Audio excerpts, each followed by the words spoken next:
Bona nit. Just ara fa un any, arran sobretot de la manifestació de l'11 de setembre, l'estelada, la bandera amb què reclama històricament la independència de Catalunya, va fer la seva gran eclosió.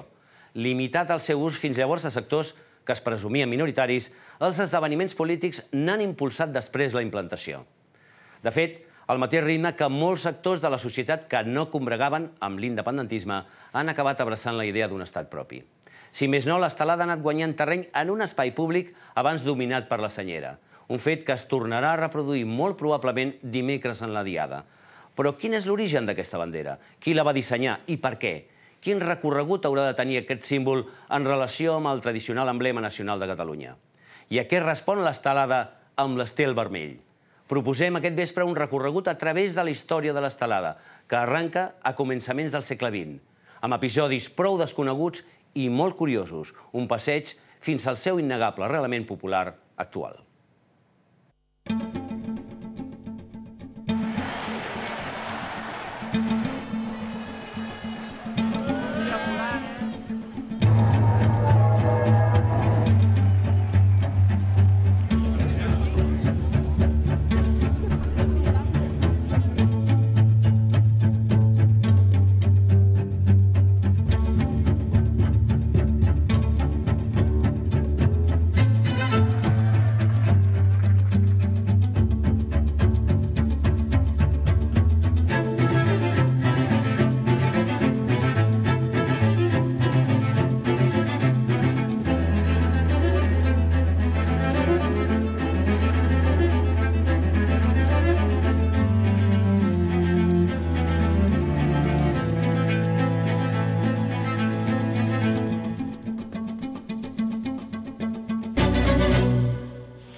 La colla de Diables de les Borges del Camp celebren el seu dinar anual.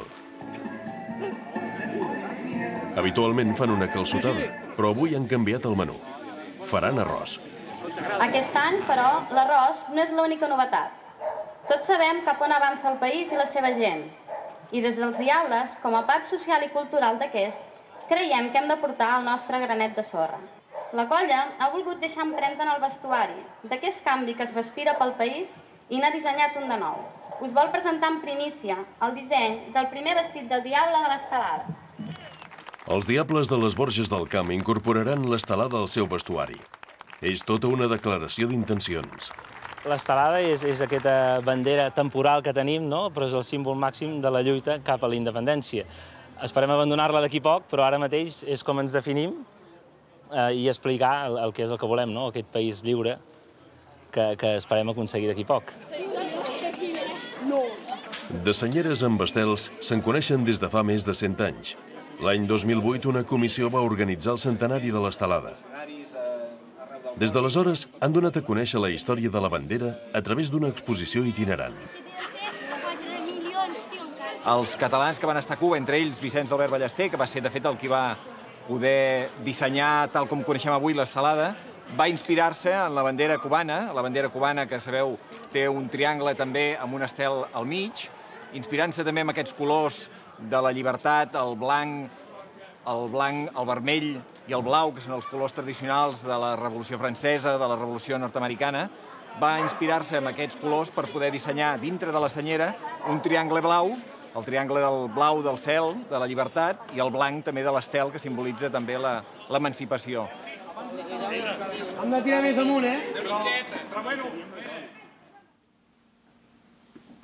Celebrar el centenari de l'estelada, el 2008, va ser iniciativa d'uns particulars. El motiu era commemorar un doble aniversari. Els 40 anys de la creació, en ple franquisme, d'un partit independentista, el Partit Socialista d'Alliberament Nacional, el PSAN, i els 100 anys de la publicació de la primera imatge d'una estelada. La primera imatge de l'estelada és un calendari de la metralla de l'any 1909, per tant vol dir que la imatge és del 1908, i en ell es veu dues persones en una balconada, això és el casal de París, hi ha la bandera francesa, la bandera catalana, i en ell ja es veu a la bandera a l'esquerra, una bandera catalana, amb un romble blau i una estrella blanca. És la primera imatge que tenim de l'estelada. Les primeres senyeres amb un estel, símbol d'alliberament, s'exhibien obertament a París o a Santiago de Cuba. Però a Catalunya només es feien servir d'amagat. Les utilitzaven els catalanistes radicals de l'època, els anomenats separatistes. Sovint eren perseguits per la policia. La policia espanyola entra a la seu de la Reixa, destrossa tota la seu i dins un armari troba una insígnia com aquesta. Igual, però amb dos forats. I era perquè es posés el trau de l'americana. Al posar-se el trau de l'americana, hi havia la bandera catalana, però només per aquest símbol, tant el president de l'entitat com el vicepresident de l'entitat són agafats per la policia i comença una investigació. La Reixa era una entitat de suport als presos catalans. Aquests joves van ser els fundadors. Havien estat detinguts l'11 de setembre de 1901 durant la primera ofrena floral al monument a Rafael Casanova, quan l'estàtua era una més de les que hi havia al Saló Sant Joan, avui Passeig Lluís Companys de Barcelona. Aquests joves a la Barcelona de l'època eren, compta, uns 300, no més de 300. Aleshores, el seu pensament no és un pensament independentista com el que pensem, diguem, avui en dia, o el que entenem avui en dia, sinó que és més aviat un pensament confederal. És a dir, ells pensen en un estat que es pot confederar a nivell espanyol o a nivell ibèric, fins i tot es pot confederar amb Occitània o en un marc de nacions europees. Els joves radicals s'aplegaven a la Unió Catalanista, una federació d'entitats que havia impulsat a finals del segle XIX les bases de Manresa, el primer projecte d'estatut. Al 1901, la Unió Catalanista, a diferència de la Lliga Regionalista, defensava un catalanisme de caràcter socialitzant al marge de la política. Ells consideren que el catalanisme tothom ha d'anar a la una, que la política, sobretot electoralista, divideix el catalanisme i, per tant, fan política, però no volen participar a les eleccions. Es produeix una mica com en aquests moments, no? Vull dir, hi ha una sensació de corrupció del sistema electoral, aquesta restauració borbònica, un altre paral·lelisme evident, doncs produeix un sistema de torn de partits entre el Partit Conservador i el Partit Liberal totalment corrupte, i que aquests nacionalistes cada vegada més faran el paral·lelisme entre sistema corrupte de la restauració i com a sistema espanyol. La difusió del pensament radical es feia a través de publicacions. Una de les més conegudes era La Tralla. En aquest número de 1905, dedicat a celebrar la independència de Cuba, es publica un poema dedicat als màrtirs de la República Cubana. En realitat amaga un acrònim. Agafant les primeres lletres es pot llegir Visca Catalunya lliure. Aquí tenim la bandera de La Tralla, del setmanari La Tralla. És de grans dimensions.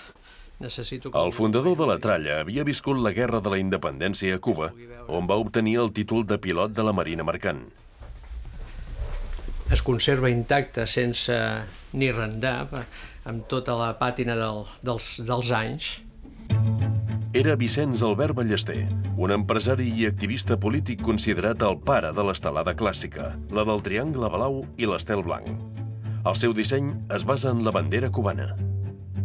El triangle és inspirat algo amb la maçoneria, tot i que ell de maçó res, perquè era creient catòlic, però deixem-ho entre cometes, no? I l'estel, el triangle, és un símbol. I el blau és el símbol de la humanitat, els colors. I el blanc, el símbol de la llibertat. La independència de Cuba, la descolonització de Cuba respecte a Espanya era una imatge perfecta, era un missatge perfecte per utilitzar una bandera semblant per reclamar la, entre cometes, descolonització de Catalunya respecte d'Espanya. Per Ballester, l'estelada era una bandera provisional. En un article va deixar escrit «Deixeu que Catalunya sigui independent», i serà aleshores que posarem de bell nou la bandera de les 4 barres, la bandera catalana sense estels, sense blaus, però amb tots els honors, ben alta, ben dreta i ben sola. L'estelada més antiga que es conserva és del 1915. Està molt feta malbé, perquè es veu que va anar al front i va patir molts desperfectes. Va anar al front durant la Primera Guerra Mundial i es creu fins i tot que va embolcallar el cadàver d'un dels voluntaris catalans, Camil Campanyà, que va morir a la batalla del Somme. Això és sobreposat. Segons explicava, ell també era amb la intenció que el dia que tinguéssim la independència, aleshores es podria treure el triangle i quedaria la bandera catalana. Aquesta estelada l'ha conservada la família del doctor Soler i Pla, un dels dirigents de la Unió Catalanista. Aquest és ell també, aquest és ell durant la guerra. Soler i Pla era un metge molt conegut, amic de l'escriptor Àngel Guimerà i de Macià. En unes notes autobiogràfiques, el doctor Soler i Pla va explicar la història d'aquesta primera estelada. El que diu és que l'11 de setembre del 1915 hi havia 3 legionaris, és a dir, 3 catalans que lluitaven a la Legió Estrangera Francesa, que van anar a l'homenatge que es feia a Rafael Casanova i aquell dia, des de la Unió Catalanista, se'ls va fer el lliurament d'una bandera estelada. I ell diu que aquesta és la primera bandera estelada. La bandera estelada neix com una bandera de combat, en el sentit que durant la Primera Guerra Mundial el que hi ha és una presa de consciència que aquest separatisme català ha de tenir un emblema que l'identifiqui. Durant la Primera Guerra Mundial, joves catalans van lluitar a les files franceses. Estaven enquadrats en el primer regiment de marxa de la Legió Estrangera i van participar a les batalles més conegudes com Verdun o el Somme. Alguns estrangers van poder lluitar en unitats pròpies, però França no va permetre mai la creació d'una unitat militar catalana. Hi ha comptabilitzats uns 900 catalans, diguem, comptant Catalunya, el País Valencià, les illes, que són gent que està lluitant al front, i bàsicament no són voluntaris, és a dir, són gent que ja es trobaven a França quan esclata la Primera Guerra Mundial, estan fent de mecànics, estan treballant a les fàbriques i amb l'esclat de la Primera Guerra Mundial veuen una opció per aconseguir una feina, per aconseguir cobrar, i aleshores hi ha un contingent petit d'aquests 900 que són pròpiament els que estarien al front més ideologitzats i lluitant per alguna cosa catalanista, diguem, no? El doctor Soler i Pla, a qui veiem en aquestes imatges, amb barretina i capa visitant el front de Verdun, va organitzar un comitè de germanor amb els voluntaris catalans. A través de padrines de guerra, enviava paquets als soldats i intercanviava correspondència. També publicava a Catalunya els fets bèl·lics d'aquests catalans. La idea era aprofitar la presència catalana en aquesta guerra contra els imperialismes per internacionalitzar el plet català.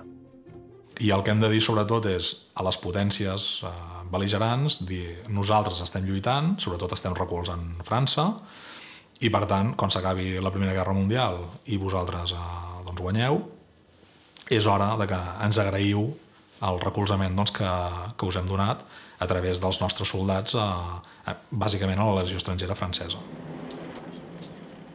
El novembre de 1918 es va inaugurar el funicular de Sant Joan a Montserrat i va acabar la Primera Guerra Mundial. Uns joves es van fer una foto des del mirador de Sant Joan. Jo crec que es va fer des d'aquí, que aquí hi havia un antic restaurant, i per tant des d'una de les parets d'aquest restaurant, o també algun d'aquests petits replans que fa la roca. Portaven una estelada i una bandera dels Estats Units. La fotografia va ser publicada a l'Intransigent, un setmanari de la Unió Catalanista. Al costat de la foto hi ha un missatge dirigit al president Wilson dels Estats Units. Els separatistes li recorden la participació de catalans a la guerra, li informen que Catalunya fa temps que brega per la seva autonomia i li demanen ajut per aconseguir la llibertat. El president Wilson havia fet públics els seus famosos 14 punts en un discurs al Congrés nord-americà. Feien referència al dret d'autodeterminació i a la creació d'una societat de nacions on s'oferirien, segons les seves paraules, garanties d'independència política i d'integritat territorial dels estats grans i petits per igual. Aquesta carpeta és la que conté tot el material documental de la Comitè Pro Catalunya. La publicitat que es va fer cap als anys finals del 18 fins als 20 i tants sobre el fet català. la paraula Catalunya, en anglès, Website, sé que dir la Catalunya, i cartes enviades als cònsols americans, en Wilson, tota la documentació. I aquesta és l'única, jo diria que és l'única bandera que existeix amb seda i de l'època autèntica que es va crear el Comitè Pro Catalunya. El Comitè Pro Catalunya, una organització clandestina dirigida per Vicenç Albert Ballester, el creador de l'estelada, va iniciar una campanya internacional. La seva esperança era que la situació de Catalunya es discutís a la Conferència de Pau de París. Però França tenia un interès escàs en el tema i el govern espanyol es va afanyar a enviar-hi el primer ministre, el comte de Romanones. El comte de Romanones el que fa és anar a entrevistar-se amb Clemenceau precisament i amb Wilson a París i els hi demana que no es posin en cap cas amb la política interna espanyola. I ells ho compleixen molt bé. La Lliga Regionalista tampoc tenia cap interès en París. Ja feia 5 anys que la Lliga governava la Mancomunitat de Catalunya, una agrupació de les 4 diputacions provincials amb competències purament administratives. I ara, el seu líder, Francesc Cambó, estava negociant l'autonomia amb Borri i Alfons XIII, però no se'n sortiria.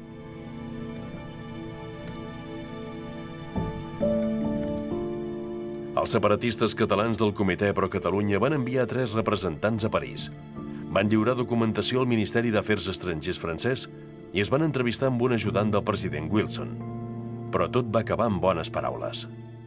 Amb els problemes que tenien els mandataris per solucionar el panorama europeu, una delegació, de 3 joves catalans que no representava en absolut ni tan sols a la Mancomunitat, era una cosa impensable que tingués una rebuda de cap altra manera. I ells, s'acaba la visita i tornen. L'estelada ja s'ha convertit en el símbol dels catalanistes radicals. Alguns centres catalans de l'exterior l'adopten en publicacions i com a bandera pròpia. Això crea conflictes amb les autoritats diplomàtiques espanyoles. A Cuba, l'exhibició d'una estelada en una manifestació provoca la protesta del representant espanyol que demana el tancament del Centre Català de l'Havana i el desterrament dels seus dirigents. El govern cubà no li va fer cas. En un diari es va arribar a dir: «El ministro de España me parece un hombre que hace 30 años que no ha leído ningún libro». A continuació té la paraula el nostre president, Francesc Macià. El 1922 neix a Barcelona un partit que adoptarà l'estelada com a símbol. És l'Estat Català, fundat per Francesc Macià i Daniel Cardona. Està molt influït per l'aixecament irlandès de 1916 contra el Regne Unit. Per aconseguir la llibertat dels catalans haurem de lluitar. I en aquesta lluita jo vull ser soldat de l'exèrcit de Catalunya, no pas coronel de l'exèrcit d'Espanya. Serà Macià, la cara amable, el líder de masses, i Daniel Cardona, l'estratega, el que realment propugna la lluita armada. És el fet fundacional com a moviment polític, estratègic i orgànic del primer separatisme. I està clar que Estat Català, quan surt al carrer, ja té definit com a símbol propi, identitari i identificatiu la senyera estelada, gràcies al treball que s'ha fet prèviament durant aquests anys. Un any més tard, l'11 de setembre de 1923, serà l'últim cop que l'estelada voleiarà pels carrers de Barcelona en molt de temps. L'ofrena floral a Rafael Casanova acabarà amb una càrrega de la policia i més d'una vintena de detinguts. El governador civil justificarà la càrrega per la presència d'un grup de joves que llevaven una bandera que no era la espanyola ni la catalana, con un triángulo azul y una estrella solitaria en el centro. Empezaron a dar gritos que se consideraron subversivos y vivas y mueras.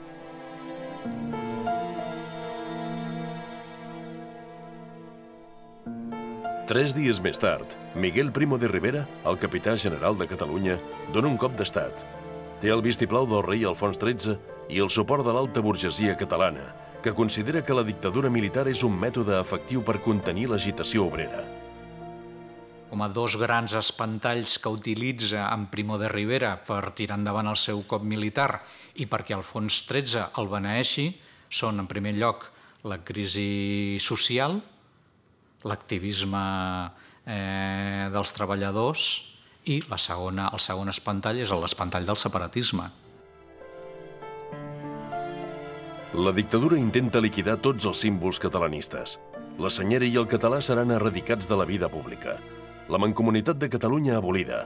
El camp del Barça va ser tancat durant 3 mesos per una xiulada a l'himne espanyol. I fins i tot les columnes de Puig i Cadafalch de Montjuïc seran enderrocades. Hi ha tot aquest seguit d'accions en contra de tot allò que és catalanista. Això fa créixer un cert sentiment separatista. Macià i la plana major d'Estat català van marxar a l'exili. Des de França planejarà una invasió amb voluntaris catalans a través del Coll d'Ares. L'objectiu era ocupar Olot i provocar un aixecament popular a Catalunya. És el que es coneix com els fets de Prats de Molló del novembre del 1926. Sobre el paper era un intent militar, diguem, no? Era una operació militar plantejada en 2 columnes que entraven, que al moment de l'entrada havia de venir secundat per una vaga general que donaven suport als sindicalistes, la CNT a Barcelona, i amb això desestabilitzar el que seria la monarquia de Primo de Rivera i començar un moviment insurreccional. Els voluntaris anaven vestits com a excursionistes per no aixecar sospites.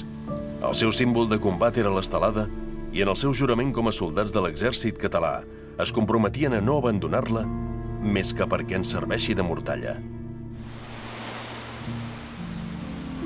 Macià i el seu estat major estaven instal·lats a la vila d'Enís de Prats de Molló. Macià va haver de recórrer voluntaris italians que havien participat a la Primera Guerra Mundial per completar la seva força. Un d'ells, Ricciotti Garibaldi, net de l'heroi de la unificació italiana, en realitat un doble agent de Mussolini i de la policia francesa, els va delatar. A Prats de Molló van ser detinguts Macià i la plana major dels conjurats. Altres participants en la conspiració van ser arrestats a Perpinyà i confinats en una caserna militar. El judici, celebrat a París, va concloure amb multes i un parell de mesos de presó. Però, sobretot, va donar una enorme popularitat a Francesc Macià i la seva causa. El seu judici, vist com una mena d'últim romàntic d'Europa que intenta entrar amb aquests 4 nois a Catalunya, i llavors ell també juga molt bé les cartes, sobretot el seu advocat, juga molt les cartes de presentar-se com una Bèlgica i sota el paraigües francès. I això, clar, a França té molta d'acceptació i, per tant, ell aconsegueix que la sentència sigui mínima, sigui expulsat a Bèlgica. Des de Bèlgica, Macià comença una gira internacional que acabarà a Cuba el 1928. A l'Havana, Macià presideix una assemblea separatista que aprova la Constitució Provisional de la República Catalana. Aquesta Constitució, de caràcter republicà i liberal, establirà la igualtat de sexes davant de la llei, el vot universal i secret, un exèrcit propi o la desaparició de les províncies. També prohibirà els toros i els combats de boxa. En el text es recull que Catalunya serà un estat independent i sobirà i que la seva bandera oficial serà l'estelada. El manuscrit original, escrit en un bloc escolar, encara es conserva. L'autor de la Constitució de l'Havana va ser el periodista i historiador Josep Conangle, president del Centre Català de l'Havana. Conangle, que va viure la Guerra de Cuba com a soldat, es va instal·lar a l'Havana el 1905. On estaria Conangle avui, aquí, no? En quins partits? Quina seria la tendència, no? No seria difícil trobar-ho amb una combinació, jo diria, entre... Bueno, primer, ell naturalment per Macià i tot això, doncs el d'Esquerra Republicana. Entre Esquerra Republicana i una branca nacionalista moderada del partit del PSC. L'estada de Macià a l'illa va acabar a Santiago de Cuba. Les dones del grup nacionalista radical d'aquella ciutat li van oferir una estelada de seda per recordar-li el seu compromís amb Catalunya. Macià va jurar que aquella bandera mai seria deshonrada. Pocs anys després, les dames cubanes en reclamarien la devolució. Catalans, interpretant el sentiment i els anhels del poble que ens acaba de donar el seu sufragi, proclamo la República Catalana com a estat integrant de la Federació Ibèrica.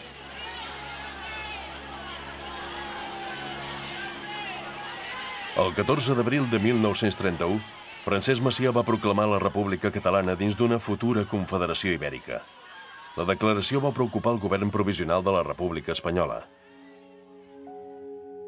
3 dies més tard, Macià va haver de pactar amb 3 ministres del govern central, 2 d'ells catalans, la reconversió de la República Catalana en Generalitat de Catalunya. Macià declararia que va ser el dia més trist de la seva vida. En el primer any de vida de la Generalitat, els catalans de la diàspora es van mostrar molt decebuts amb l'autonomisme de Macià. En una carta, les dames cubanes li van demanar que tornés l'estelada que li havien lliurat a Santiago de Cuba. Tenemos hoy el gran dolor, en vista de vuestras declaraciones españolistas y del poco honor que habéis hecho a vuestro juramento, tenemos hoy el gran dolor, decimos, de pediros nuestra bandera. La immigració, d'una manera o altra, idealitza el país que s'ha deixat. O sigui, i aquests catalans de Cuba, radicals, independentistes, catalanistes, nacionalistes, per fer servir algunes paraules, no idealitzen una Catalunya que potser mai va existir, no? I construeixen aquesta mitificació de Catalunya. Macià havia guanyat les eleccions d'abril del 31 al capdavant d'un partit creat 2 mesos abans, Esquerra Republicana de Catalunya. El nou partit era el resultat de la unió de l'Estat català de Macià, del Partit Republicà Català de Lluís Companys i del grup L'Opinió de Joan Lluí, tots 3 amb diferents graus de sobiranisme. Macià, que era l'aglutinador de les diferents sensibilitats, va morir el desembre de 1933.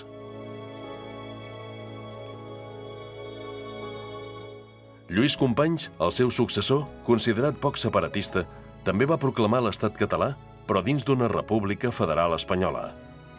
El govern del president Joan Lluís totes les facultats del poder a Catalunya proclama l'estat català de la República Federal Espanyola. Era el 6 d'octubre de 1934. Companys es rebel·lava contra el govern de dretes de Madrid. La declaració va sorprendre separatistes com el doctor Soler i Pla, que hi era present. Quan entra des del balcó, quan entra a dintre, es troba de cara amb en Soler i Pla, que sabia que l'havia criticat, i aleshores li diu, bé, ara no diràs que no sóc catalanista. I aleshores en Soler i Pla diu, aquell home que tota la vida havíem considerat un espanyolista, ara ha fet allò que tots nosaltres, els nacionalistes catalans, volíem, no? Que és proclamar l'estat català. Aleshores, és molt curiós perquè quan ell baixa les escales del Palau de la Generalitat es troba amb un capità dels Mossos d'Esquadra que li diu que allò serà un desastre. La insurrecció de Companys va tenir el suport de les forces de seguretat de la Generalitat i dels escamots de les Joventuts d'Estat Català i Esquerra Republicana, la GEREC, que portaven l'estelada com a ensenya. Però l'exèrcit, seguint ordres del govern dretà de Madrid, va ocupar els centres neuràlgics de Barcelona. Els enfrontaments van causar poques víctimes, però van acabar amb la detenció de milers de ciutadans. Els soldats van entrar a la Generalitat i van detenir els Mossos d'Esquadra. Lluís Companys i el seu govern van ser condemnats a 30 anys de presó. Amb el triomf de l'esquerra al febrer del 1936, Companys és alliberat i proclamat de nou president de la Generalitat. 5 mesos més tard, comença la guerra provocada pel cop militar del general Franco. L'estelada tornarà a entrar en combat. A l'agost del 36, voluntaris d'Estat Català van intentar alliberar Mallorca dels franquistes i dels seus aliats de la Itàlia feixista. Però l'expedició va fracassar. Els italians van jugar molt fort des del començament, sobretot amb aviació, i després desastrosa en el sentit que el govern central li va mancar tot suport, desconfiant de que això també pogués ser un inici de que la Generalitat impulsés les seves pròpies forces armades, diguem. Aquesta estelada prové del temps de la Guerra Civil, també. Com veieu, per un costat és estelada, té unes taques de fongs que preferia no tocar-la per no evitar el descoloriment, i per l'altre costat porta brodat voluntaris de Pineda. Suposem que devia ser un grup de combatents d'Estat Català que devia anar amb alguna de les unitats o amb els pirinencs o bé amb el Club Companys. La columna Macià Companys va ser una de les unitats de voluntaris nascuda en els primers mesos de la guerra per fer front a l'exèrcit franquista. A Catalunya, les forces de seguretat i els obrers havien fet fracassar el cop militar. L'exèrcit regular havia desaparegut. Els voluntaris de la columna Macià Companys, provinents d'Esquerra Republicana i d'Estat Català, portaran l'estelada al front d'Aragó. En tot el que és la iconografia del front, de les trinxeres, de cerimònies, de mítings, de casaments, etc., la bandera estelada està present a tot arreu, en totes les activitats de la columna Macià Companys. No és un patrimoni exclusiu d'Estat català, sinó que tot l'entorn nacionalista la utilitza d'una manera, en fi, relativament quotidiana. El regiment pirinenc número 1 estava format per excursionistes i voluntaris d'Estat català.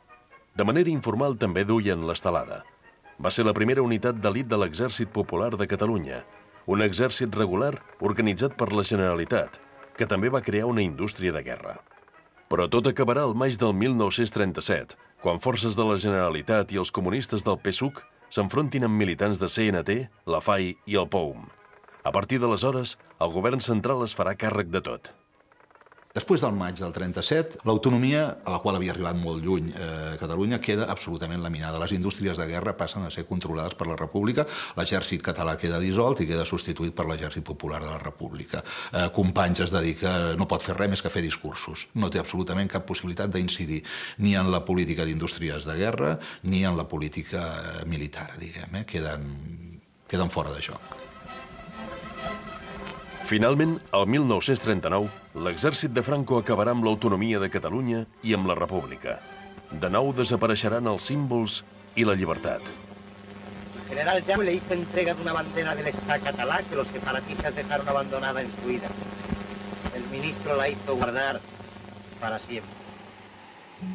Però no va ser per sempre. L'any 1944, a l'època més dura de la dictadura, apareixerà una estelada a Barcelona. En realitat va ser una manipulació del franquisme. Uns militants del Front Nacional de Catalunya, una organització independentista creada el 1940 a París, van penjar una senyera tradicional, no una estelada, al telefèric de la Barceloneta. Va estar penjada durant tota la diada de l'11 de setembre.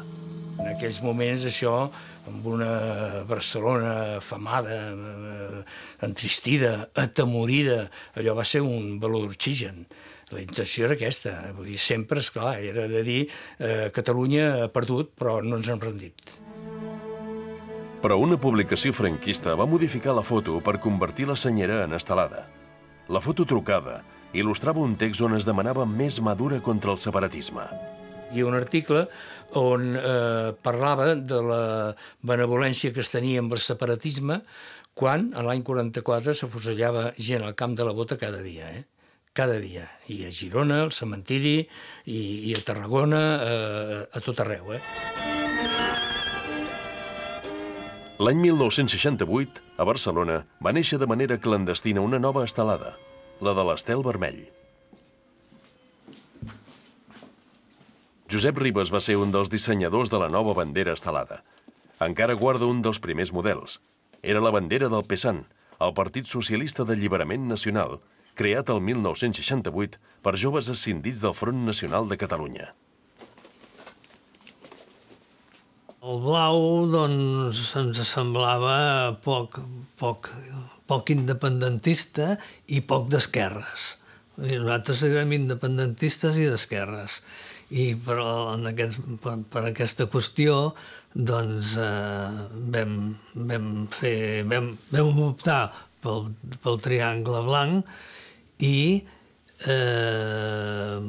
per l'estel vermell. El Partit Socialista d'Alliberament Nacional dels Països Catalans té el lema de socialisme, independència, països catalans. És fruit de la seva època i viu, o bé, diguem, veu de les lluites d'alliberament nacional i social de la descolonització.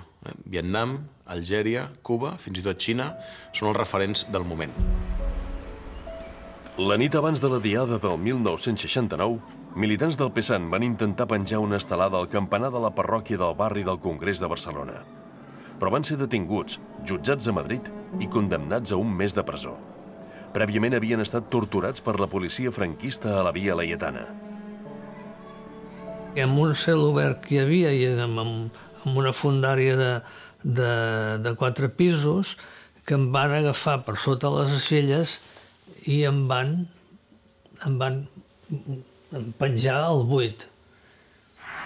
Al fossar de les Moreres s'hi apleguen els exaltats, els independentistes i els que s'autoproclamen patriotes catalans. Aquí fins i tot es pot morir d'un cop de bandera.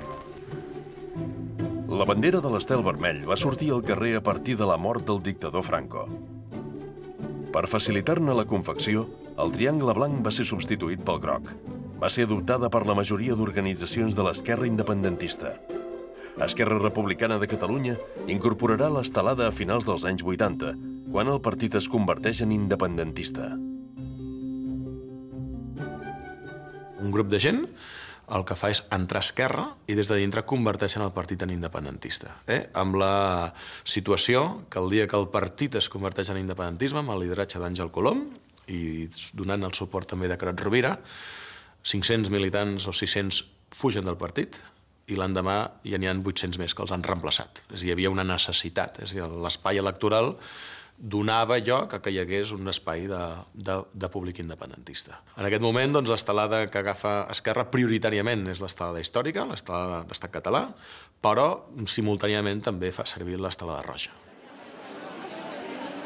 L'estelada ha estat protagonista de la Diada de Sant Jordi d'aquest any. A les Rambles de Barcelona, la JNC, la Joventut Nacionalista de Catalunya, les Joventuts de Convergència, exhibien diversos objectes estelats a la seva parada. La JNC ha utilitzat l'estelada des de la seva creació al 1980. La JNC sempre s'havia declarat independentista, llavors això provocava a vegades certs enfrontaments, entre cometes, enfrontaments amb el partit. Per què? Perquè el partit, com ells mateixos diuen, la Convergència convergia en moltes idees polítiques diferents i no tothom volia l'estelada. I què els hi passava? Doncs que, per exemple, en actes de Convergència no es podien portar estelades. O sigui, els líders del partit els hi treien les estelades. Se'ls hi prohibia posar una estelada en un acte d'en Jordi Pujol, del Miquel Roca, etc., perquè podia ofendre un sector del partit. En els últims temps, la utilització de l'estelada ha transcendit els partits polítics.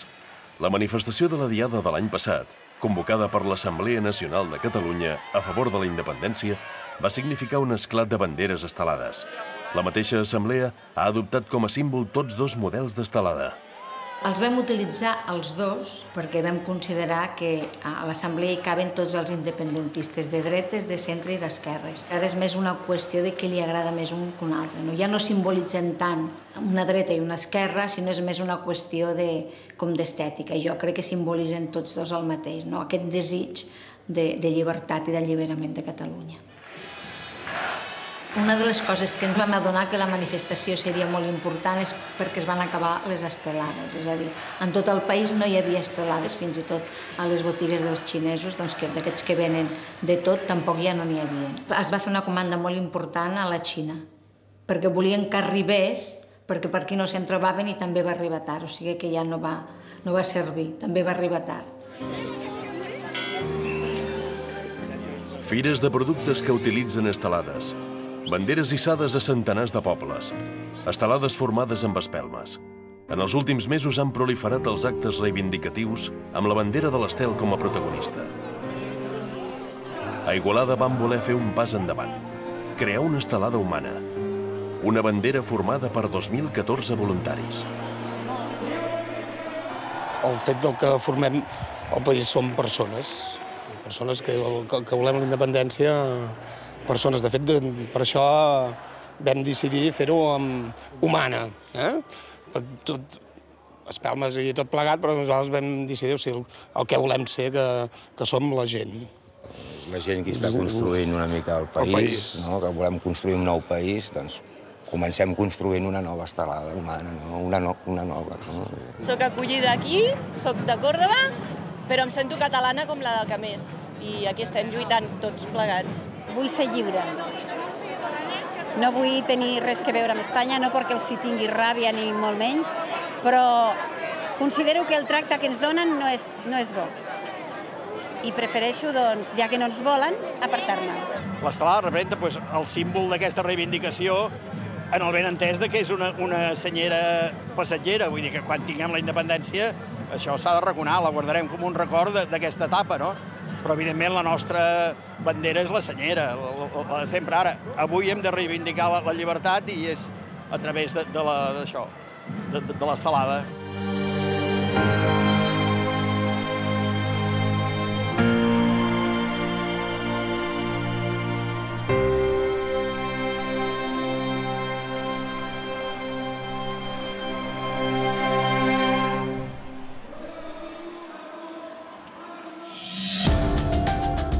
I la setmana que ve, 24 anys després d'aquella cadena humana que va unir els països bàltics